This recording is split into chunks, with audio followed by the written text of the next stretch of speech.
할렐루야! 오늘은 세종을, 내일은 대한민국과 온 땅에 전도와 선교의 사명을 감당하는 세종순복음 드림교회입니다. 하나님의 사랑과 은혜가 치유와 응답이 있는 성령 충만한 교회입니다. 구독과 중보기도로 드림가족이 되어보세요. 오늘도 주 안에서 참 좋은 날입니다. 그러면 이 바벨론은 여러분 보시다시피 귀신의 처소요, 귀신이 막 들어있는 처소라고, 귀신의 처소요, 각종 더러운 영이 모이는 곳, 각종 더럽고 가증한 새의 모이는 곳. 3절요, 그 음행의 진노의 포도주를 인하여 만국이 무너졌으며 또 땅의 왕들이 그로 더불어 음행하였으며 땅의 상무들도 그 사체의 세력을 인하여 치부하였도다. 자, 여러분, 적그리스도의 수도를 통해서, 적그리스도는 온 세계를 지배했지 않습니까?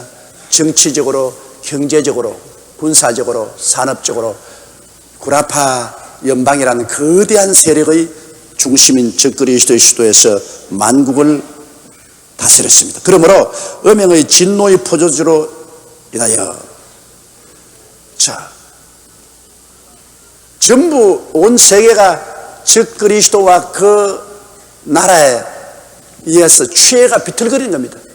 여러분, 술 취하면 비틀거리잖아요. 자기 정신 못 차리고 비틀거립니다. 온 세계가 구라파, 통합 구라파와 그 지도자인 적그리스도의 말에 취해가지고서 정신을 차리지 못해요. 그 사람이 하는 대로 그냥 비틀거립니다. 온 세계가 이 적그리스도의 우상숭배와 개인숭배에 취했습니다. 그래서 적그리스도를 신으로 섬기고 그를 경배하고 모든 경제 제도가 다 666 숫자를 이마에 받거나 손에 받아가지고서 적그리스도의 표상을 받아가 그게 취했습니다. 그 음행에, 하나님을 거역하고 우상을 섬기는 그 음행의 포도주에 취해 있어요.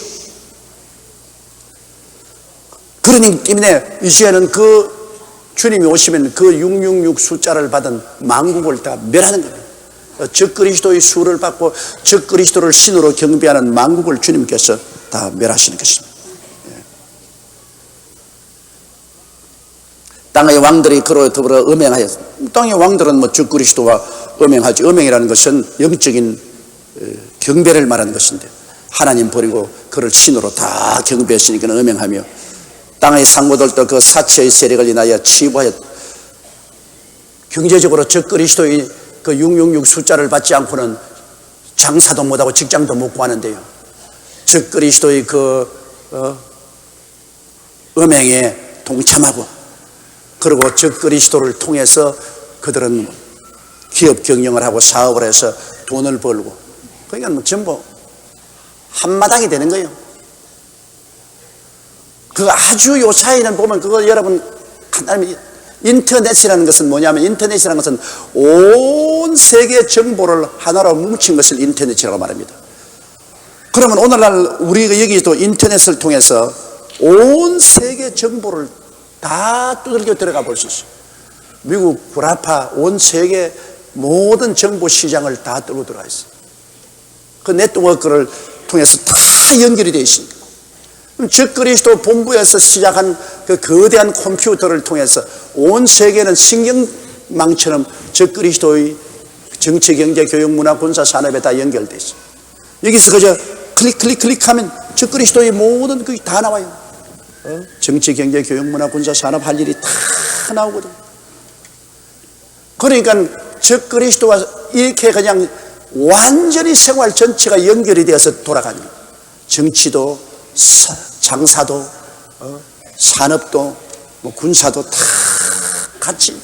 그러므로 이 적그리스도의 영향력이 얼마나 큰지 모두 다 그 적그리스도의 음행의 포도주에 온 세계의 지도자들이 다 취하고, 온 세계 사람이 다 취하고, 그들은 모두 다 경제적인 숫자인 666 숫자, 은행 거래도 전부 666으로 다, 장사 거래도 다 666으로 해가지고서 모두 다 적그리스도에 취했습니다. 그렇기 때문에 온 세계는 7년 환란 후 3년 반 이후로는 구제 불가능입니다. 완전히 망해요. 저 그리스도가 지배하는 곳에는 마귀와 귀신들과 온갖 더러운 것이 완전히 점령. 그때는 이제 하늘나라엔 교회도 없지 않아요. 교회도 7년 8년 전에 이미 다 들려 올라가 버렸어요. 온 세계는 이제는 마귀와 귀신들만 득실거려요. 그게 견뎌낼 사람이 있어요. 오직 유대인만이 주님께서 페트라 성으로 옮겨가지고서 후 3년 반, 한때, 두때, 반때 동안에 주님이 보호해 주셨어요. 나중에 주님이 임하여서 온 세상을 다 멸하고 난 다음 살아남은 자는 야곱의 후손인 한때, 두때, 반때를 페트라 성에서 보낸 유대인들밖에 없을 것입니다. 그게 이제 주님께서 야곱의 후손들에게 약속한 대로 천년 왕국을 주겠다고 약속한 대로 7년 동안 그들은 이 땅에서 번식을 죽지도 않고 7년 동안 번식을 하니까 여러분 이 세상의 인류가 대번에 꽉 들어차죠. 대번에 꽉 들어차죠. 그러면 주님께서 다시 한번 마귀를 무적행해서 풀어내 놓아서 다시 한번 사람들을 치질합니다. 마귀도 없고 죄도 없이 7년 동안 자란 그 사람들이 진실로 주님 편에 설지 반대할지 그걸 다시 한번 마귀를 놓아서 퀴질을 합니다. 그러면 주님 편에 설 사람은 주님 편에 서고 주님 편에 안 설 사람은 주님을 반대할 때 하늘에서 불이 내려와서 주님 반대한 사람은 다 멸해버리고, 그리고 하나님 백보자 심판을 베풀어서 주님께서는 물은 대수하고 창세어로 죽은 자들이 다 일어나서 그곳에서 생명책에 녹음되지 않은 사람은 주님께서 마귀와 그 사자를 위해서 예비한 불과 영으로 타는 못에 던져버리고, 7년 후에 하나님은 신천신지 영원 무궁세계를 주님께서 만드셔서 우리 성도들이 주와 함께 이것을 상속으로 받아 영원히 영원히 영원히 영원히 영원히 살 것입니다. 지금 우리가 생각하면 꿈 같은 말 같지만은 우리가 사는 과학이 현실 꿈 같은 것이 다 이루어지잖아요. 옛날에 도저히 생각할 수 없던 것들이 요새는 과학이 그렇게 발달돼서 인간이 만드는 이 세계도 꿈 같은 것이 다 현실로 드러난다. 어지러울 정도로 현실로 드러난다.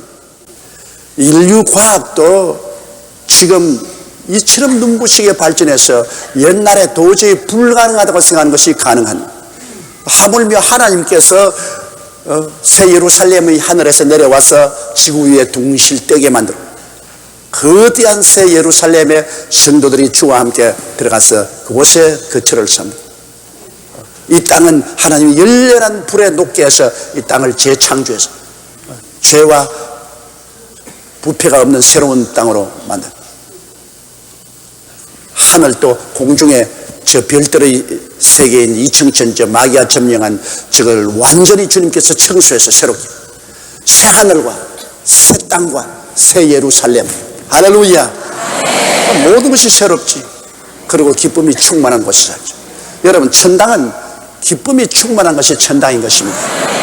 기쁨이 없으면 황금 보석지 12진주문에 가도 아무 소용없어요. 초가상칸에 들어가도 기쁨이 충만하면 그게 행복한 것입니다. 하나님은 기쁨이십니다. 하나님 앞에는 기쁨이 충만하고 그 우편에는 즐거움이 넘친다고. 하나님은 기쁨이고 우리도 하나님의 형상으로 지음 바라기 때문에 우리도 기쁨으로 지음을 바란 것입니다. 타락 안 했으면 우리가 매일매일 기뻤으면 못 기뻤으면 좋아가지고. 그런데 타락을 했기 때문에 기쁨이 샘이 막혀버리고, 그리고 이 거대한 슬픔이 사람을 점령이 됩니다.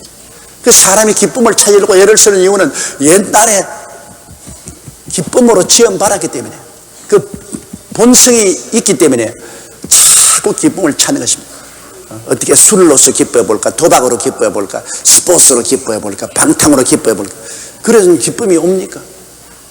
이 마귀가 그냥 죄악과 더러운 것으로 막 진흙창으로 막아놓은 이 기쁨의 샘물을 다시 청소해서 퍼내야 되는데, 그게 회개하고 예수님 보혈로 씻고 성령 받으면 기쁨의 샘이 팍팍팍팍 터집니다. 샘물이 솟아오릅니다. 이래서 회개하고 성령 충만하고 난 다음 그 다음에 우리가 하나님을 섬기고 살면 마음속에 늘 기쁨이 있다. 늘 항상 기뻐하라. 하나님이 기뻐하지 못할 사람 보고 기뻐하라 할 줄 알아요? 돈 없는 사람 보고 늘 돈 쓰라 하면 그건 바보 아닙니까? 돈 없는데 어떻게 돈을 써요? 주님이 우리 뭐 기쁨이 없는데 항상 기뻐하라. 주님, 사람을 어떻게 생각하고 그렇게 말합니까? 기쁨이 없는데 어떻게 기뻐하란 말입니까? 우리 속에 주님이 기쁨의 샘을 다 넣어 주셨기 때문에 우리가 원하기만 하면 늘 기뻐할 수 있어요. 우리가 원하기만 하면, 마음속에 내가 기뻐하겠다고 결심을 하고 기뻐할 것을 생각하고 하나님을 예배하고 참모하고 성령으로 충만한 삶을 살면 늘 기뻐할 수 있는 샘이 솟아오르게 되는 것입니다. 4절요. 또 내가 들으니 하늘로서 다른 음성이 나서 가로되 내 백성아 거기서 나와 그의 죄에 참여하지 말고 그의 받을 재앙들을 받지 말라.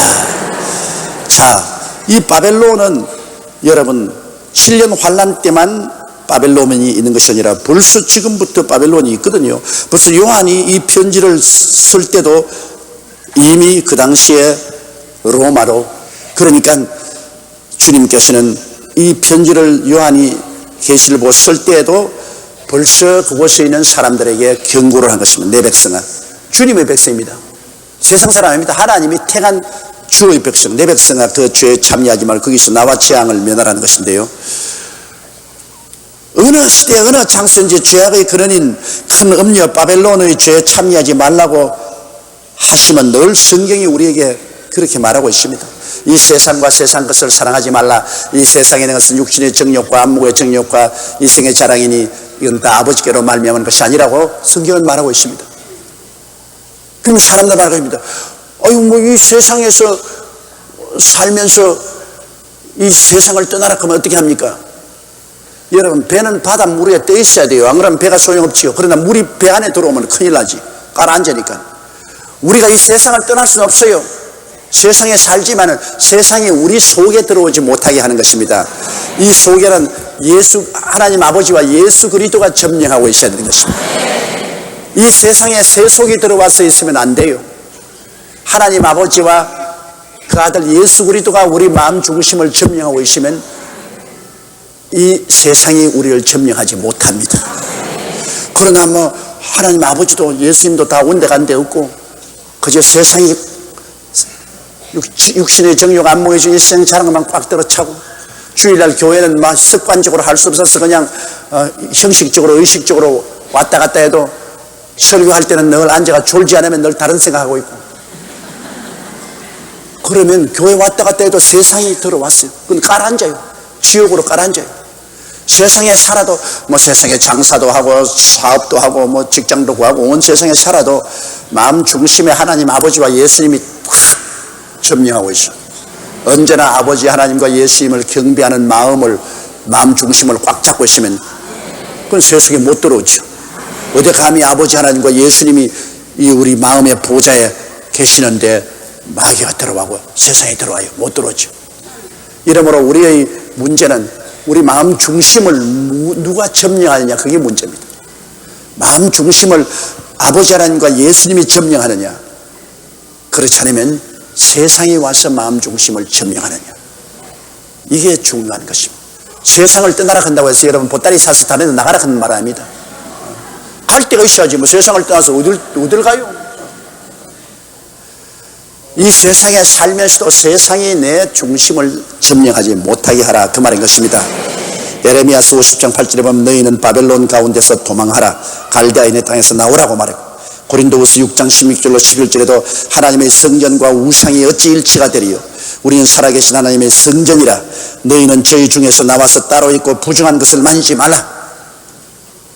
이것은 세상에 부정하고 더러운 것이 우리 마음을 점령하면 하나님의 성전이 더러워지고 회파되는 것입니다. 그러므로 절대로 마음 중심은 하나님이 성전이요 아버지와 아들 예수님이 내 마음 중심을 점령하고 있도록 우리가 늘 기도해야 되고 믿음을 견지해야 될 것입니다. 5절요. 그 죄는 하늘에 사무쳤으며 하나님은 그의 불의한 일을 기억하신지라. 이건 뭐 바벨론 아니라 세상 사람들, 이 세속 도시, 세상에서의 사람들이 사는 그 죄는 하늘에 사무쳐.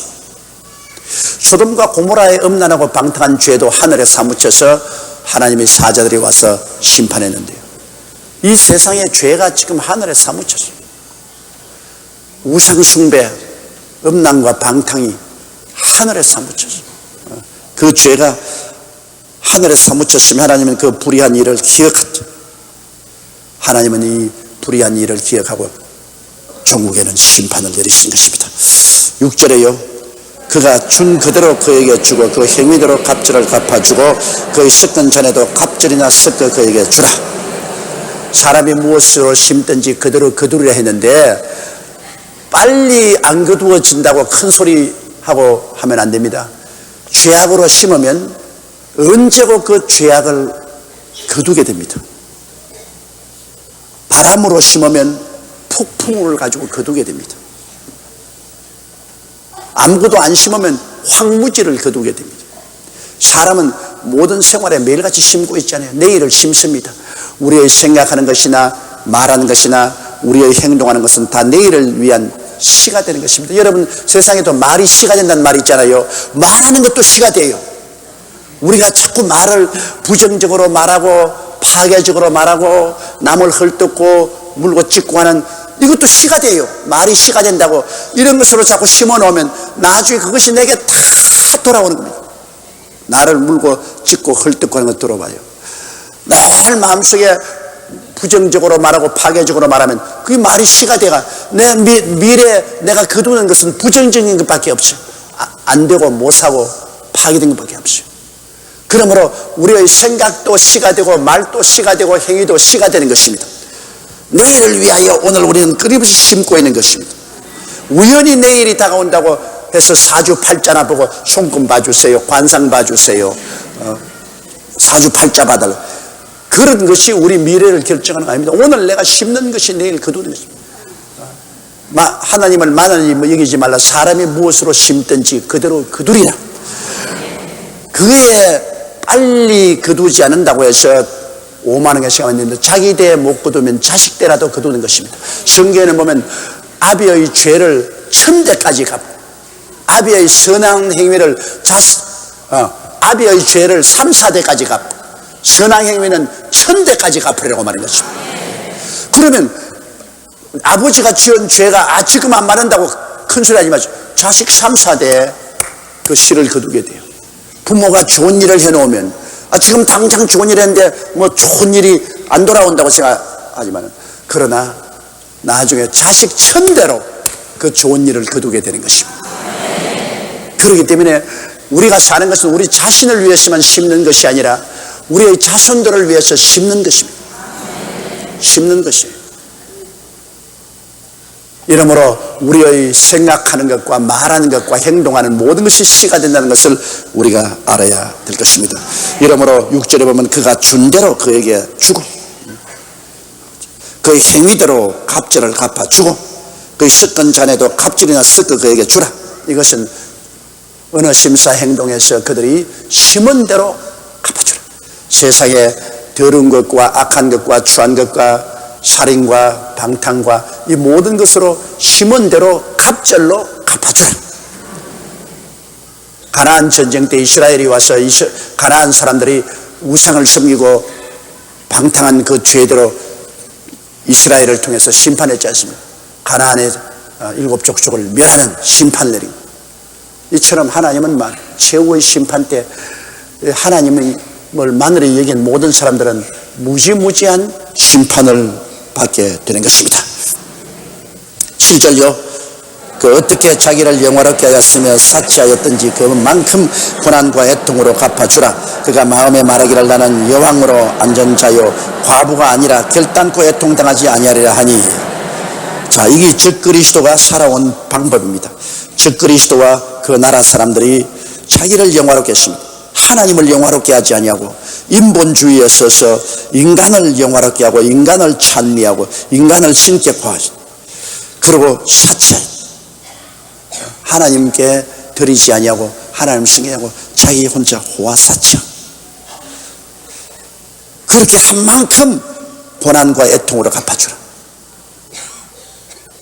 그러면 지옥에 들어가면 지옥도 여러분 우목과 아랫목이 있습니다. 여러분 세상에서 많이 거역한 사람은 지옥도 뜨거운 심판을 받게, 세상에서 가볍게 타락한 사람은 지옥도 가볍게 지옥은 보응을 받는 것이다. 이 세상에 살아온 것대로 형벌도 차별이 있는 것입니다. 그러므로 여기에 이 세상에서 적그리스도는 자기를 영화롭게 하고 사치하였으므로 그만큼 고난과 애통으로 갚아주라. 그가 마음에 말하기를 나는 여왕이다. 나는 과부가 아니다. 과부는 외롭고 괴롭고 슬픈 것을 상징하지 않습니다. 나는 그렇게 외롭고 나는 권세와 능력이 있어 여왕이다. 적그리스도가 그렇게 행동하는 것입니다. 결코 나는 애통함을 당하지 않을 것이다. 그러나 8절에 보십시오. 그러므로 하루 동안의 그 재앙이 이르리니 곧 사망과 애통과 흉년이라. 그가 또한 불에 살라지리니 그를 심판하신 주 하나님은 강하신 자십니다. 그렇게 큰 소리 쳐도 하나님이 심판하시면 하나님은 하루 만에 이들을 멸할 수 있습니다. 하루 만에 그 거대한 도시가 어떻게 망하느냐. 여러분, 적그리스도의 수도가 아무리 아름다워도 하나님이 심판은 순식간에 일어나는데, 과거를 보면 하루 만에 온 도시가 폭삭 사라진 기억이 많아요. 1956년 1월 24일 중국 산시성에 지진이 나서 하루 만에 83만 명이 죽었습니다. 여러분, 83만 명이 하루 만에 죽었어요. 1976년 7월 28일 중국 당산에 지진이 일어나서 하루 만에 60만 명이 죽었어요. 60만 명. 1988년 12월 7일 아르메니아에서 지진이 났을 때는 20만 명이 하루 만에 죽었어요. 여러분, 댐 하나만 터져도 하루 만에 대도시가 수몰되잖아요.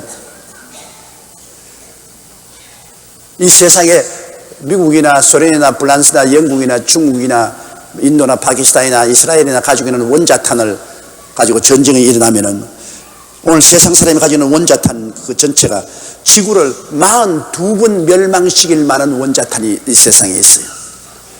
지구를 한두 번 아닙니다. 42번이나 완전히 멸종시킬 만한 그러한 원자 무기를 벌써 사람들이 가지고 있습니다. 그러니 하루 만에 적그리스도의 수도가 멸망당하는 것은 그건 식은 죽먹기입니다. 하루 만에. 그러므로 하루 동안에 그 재앙들이 이르니 곧 죽음이 다가오고 애통이 다가오고 흉년이 다가오고 또 불에 살라지리니 그를 심판하신 주 하나님은 강하신, 내 주는 강한 성이요 방패와 변기 되신 강한 하나님이 심판하시면 적그리스도 같은 건 그게 하루살이죠. 주님이 처참하게 심판할 것을 말한 것입니다. 9절요. 그와 함께 음행하고 사치하던 땅의 왕들이 그 불붙는 연기를 보고 위하여 울고 가슴을 치며, 적그리스도와 더불어 함께 놀아나던 온 세상 왕들이 적그리스도의 나라가 하나님의 심판을 받아 하루 만에 도시가 멸망하던 그 모습을 보고 그들은 놀라서 전부 다 가슴을 치고 통곡을 한다. 10절요. 그 고난을 무서워하여 멀리 서서 가로되 화이토다 화이토다 큰 성 견고한 성 바벨론이여 일시간에 내 심판이 이르렀다르다. 이럴 수가 있느냐. 그렇게 영화로운 도성, 그렇게 권력이 강하던 도성, 그렇게 온 세상을 지배하던 그 우두머리 도성이 일시간에 저렇게 망할 수가 있느냐. 박사기다.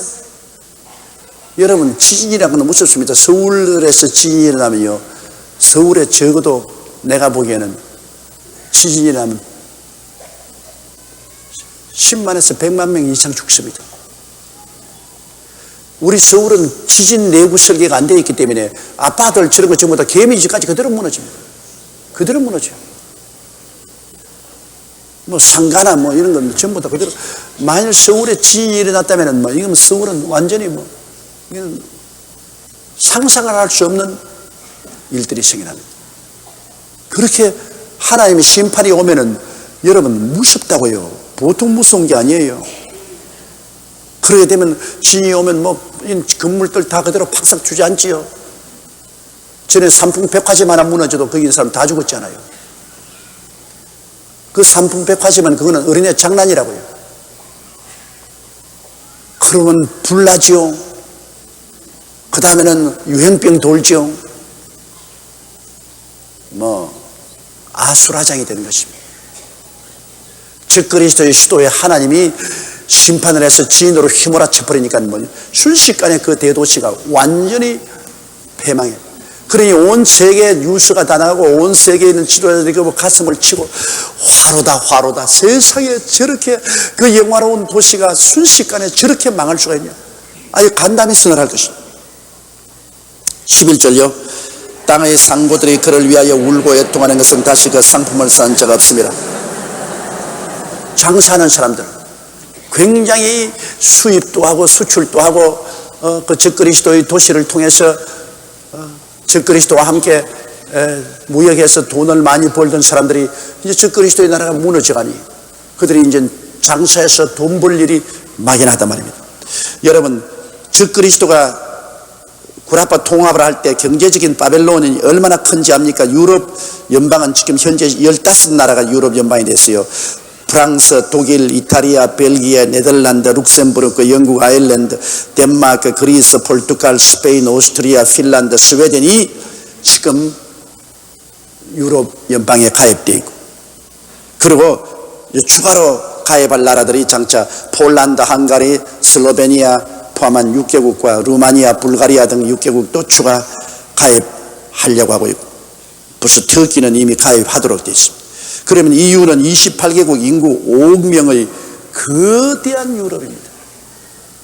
인구 5억, 28개국이나.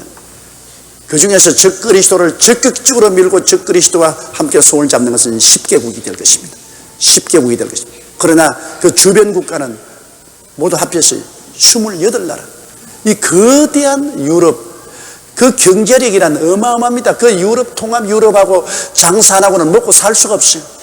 우리나라에도 뭐 전자제품이나 가전제품 생산해서 그 나라에 수출하지 않고는 우리나라가 살아갈 수 없어요.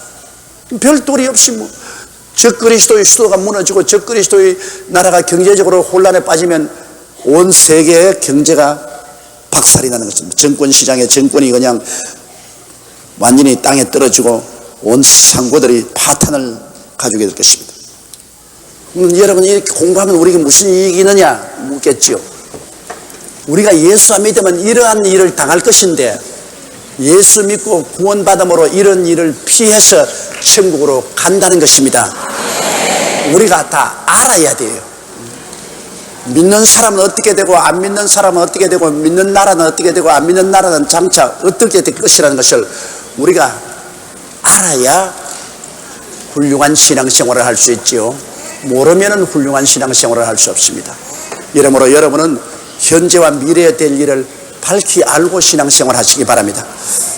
여러분, 요한계시록은 제1장은 예수 그리스도가 밤모섬에 유백한 요한에게 나타난 장면을 기록한 것이고, 2장은 4장까지 지상에 있는 교회 시대, 7교회 구분해서 교회 시대를 말한 것이고, 5장 1절에 교회가 하늘나라로 휴거되어 올라가서 5장은 하나님을 예배드리고, 그리고 땅 무르는 역사를 베푸는 것을 볼 수 있습니다. 그리고 6장부터 11장까지가 전 3년 반, 7년 환란 동안의 전 3년 반이고, 그 다음 11장부터 19장까지가 후 3년 반이 되는 것입니다. 그래서 여러분, 오늘 우리가 공부하는 것은 이제 마지막 후 3년 반 18장에 있는 말씀을 우리가 공부하고, 그 다음에는 교회가 지상 강림하는 그러한 장면을 우리가 볼 수 있게 되는 것입니다. 여러분, 우리가 사는 이 시대가 얼마나 가까우냐 하면은, 지금부터 2주 전 제가 오스트라리아에서 부흥회를 인도하고 있을 동안에 신문을 보니까 독일의 외무장관이 이제는 구라파가 경제적인 통합만 이루어질 것이 아니라 정치적으로 통합하자, 구라파 연방을 만들자, 그리고 구라파 연방 대통령을 선출하자, 그렇게 나왔습니다. 지금 구라파 연합의 EU의 가장 중심 국가가 독일인데, 그 독일의 외무장관이 이제는 정치적으로 결합하자. 경제적으로 결합하고 만족하지 말고 정치적으로 결합하자. 그렇게 나왔습니다. 여러분, 구라파가 정치적으로 결합하면 그게 바로 열발구락 시대가 도래한 것이고 열불 시대가 도래한 것이고 거기에서 연방 대통령을 선출한다는 것은 열불 중에 적은 불 하나가 나오는 것을 말합니다. 즉 그리스도가 탄생하는 것을 의미하는 것입니다. 그렇게 되면 교회는 휴거되고 그 즉 그리스도는 이스라엘과 7년 계약을 맺고 7년 환란의 시작이 되는 것입니다. 그게 먼 일이 아닙니다. 우리 눈앞에 바로 다가온 일인 것입니다. 그러므로 여러분께서 주님 강림하실 일을 먼 훗날에 일어날 것으로 그렇게 막연하게 생각하지 마십시오. 세계 역사는 바로 예수 그리스도의 강림이 눈앞에 다가온 것을 우리에게 보여주고 있습니다. 그렇기 때문에 오늘날의 시대는 깨어서 기도해야 될 시간입니다. 마귀는 최고로 힘을 다해서 미혹의 영을 퍼부어서 잠들게 만들려고 합니다. 마귀는 이젠 최후 발악을 합니다. 그리고 하나님의 성령도 이제는 하늘에 올라갈 신부들을 단장하는 시대입니다. 말씀과 성령으로 단장을 해요. 마지막 시집갈 때 여러분 단장하지 않습니다. 교회를 이제는 말씀과 성령으로 단장하는 시대입니다. 악한 자는 점점 악해지고 선한 자는 점점 선해집니다. 온 세계는 이제는 영적으로 갈라집니다. 악한 자는 완전히 마귀와 세상을 따라가고 하나님이 택한 사람들은 예수 그리스도와 성령을 따라가고 쫙 갈라질 것입니다. 이러한 시대에 우리가 잠들어서는 안 됩니다. 이러한 시대에 우리는 깨어서 말씀을 사모하고 기도하고 성령 충만하고 주의 일에 힘쓰는 자가 되야 됩니다. 주를 위해서 힘쓰게 일하다가 주님 만나야지. 잠들면 5처녀 기름 준비하니 한 5처녀 되었습니다. 10처녀의 비유가 바로 오늘 우리가 사는 이 시대에 딱 적합한 말입니다. 처녀는 다 처녀요. 다 교회는 나와요. 그리고 다 등불 가지고 있어. 다 신앙의 형식은 다 가지고 있어. 등불. 그러나 기름은 성령입니다. 성령이 없는 교인하고 성령이 있는 교인이 쫙 갈라집니다. 성령 충만해서 환한 불빛을 비추며 신앙생활하는 사람하고 교회도 오고 신앙의 형식은 다 가져도 성령의 기름 부음이 없어. 그래서 세속적인 형식적인 의식적인 신앙생활을 가진 사람, 이런 사람으로 갈라집니다. 주님 오실 때 기름 준비한 사람만 올라가고 기름 준비하지 못한 사람은 7년 환란의 전 3년 반을 통하게 됩니다. 많이 순교를 당하고 그 다음에 14만 4천인의 전도를 받아서 회개하고 전 3년 반이 시작하기 전에 그들은 하늘나라로 올라오지만은 그러나 미안하게도 이제는 둘러리 구원받게 되지 않습니다. 본인 예식에 신부가 되지 못하고 둘러리 받게 되지 못합니다. 이렇기 때문에 여러분 우리가 지금이야말로 정신 차리고 주님을 믿어야 할 때인 것입니다. 그럼 우리가 이제 요한계시록 18장 마지막 적 그리스도의 통치하는 수도인 바벨론의 멸망에 관한 최후의 모습을 이게 보여주고 있습니다. 우리 다 같이 12절 읽으십시다. 그 상품은 금과 은과 보석과 진주와 세마포와 자주옷감과 비단과 붉은 옷감이요 각종 향목과 각종 상아 기명이요 각종 나무와 진유와 철과 옥석으로 만든 각종 기명이요 13절 계속이요 계피와 향료와 향과 향유와 유향과 포도주와 감람유와 고운 밀가루와 밀의 소와 양과 말과 수레와 종들과 사람의 영혼들이라. 이것은 마지막 때 적 그리스도의 나라에서 그들이 사고 파는 상품이라는 말을 하고 있습니다. 그때 요한은 2000년 전의 일이니까 그때 있는 물건들을 중심으로 해서 그가 말을 했지만은 실제로 여러분 적그리스도가 다스리는 그 나라의 상품이란 자동차, 비행기, 선박, 컴퓨터, 게임기, CD, 이런 말할 수 없는 전자제품일 것입니다. 우리의 옷 같은 것은 그건 말할 필요 없고, 먹는 양식 이런 것은 옛날에 상상할 수 없을 만한 풍요하고 형형색색의 양식이 있고, 그리고 우리가 살아가는데 옛날 사람들은 도저히 상상하지 못한 그러한 기계화된 시대, 전자화된 시대에 우리가 살고 있지 않습니까? 이러므로 적그리스도가 다스리던 수도가 그것이 벨기가 될지 스트라스부르가 될지 베르린이 될지 런던이 될지 로마가 될지 모르겠지만은 그 수도에는 온 세계의 문화가, 온 세계 물질 문명이 중심지가 되는 것입니다. 그리고 거기에서 인터넷을 통해서 그물처럼 세계가 엮어져 있습니다. 넷이라는 것은 그물이란 말입니다. 인터란 말은 서로 이렇게 연결되어 있다는 말입니다. 인터넷이라는 것은 그물처럼 온 세계가 연결되어 있다, 그 말인 것입니다. 그러므로 인터넷 속에 들어가면 여러분 온 세계가 다 연결되어 있습니다. 저도 퇴근하고 집에 들어가면 컴퓨터 앞에 나가서 인터넷 두들기는데요, 그 인터넷 세계에 들어가면, 이 가상 공간에 들어가면 세계가 그곳에 다 있습니다. 한국 교회도 다 들어가 볼 수 있고, 우리 정부 청와대까지 들어가 볼 수 있고, 인터넷 주소를 집어넣으면 미국의 모든 도서관도 다 들어가고, 영국 도서관도 들어갈 수 있고, 미국 시장, 영국 시장도 들어가 볼 수 있고, 어디 안 가볼 데가 없어요. 비행기 타고 갈 필요 없고 걸어갈 필요 없어요. 컴퓨터 앞에 앉아가지고 세계가 그 인터넷을 통해서 그물처럼 돼가지고서 다 내 안에 들어오고, 내가 또 인터넷을 통해서 온 세계로 나갑니다. 오늘날은 그러므로 인터넷이라는 이런 가상 공간을 통해서 세계가 하나가 되어 있습니다.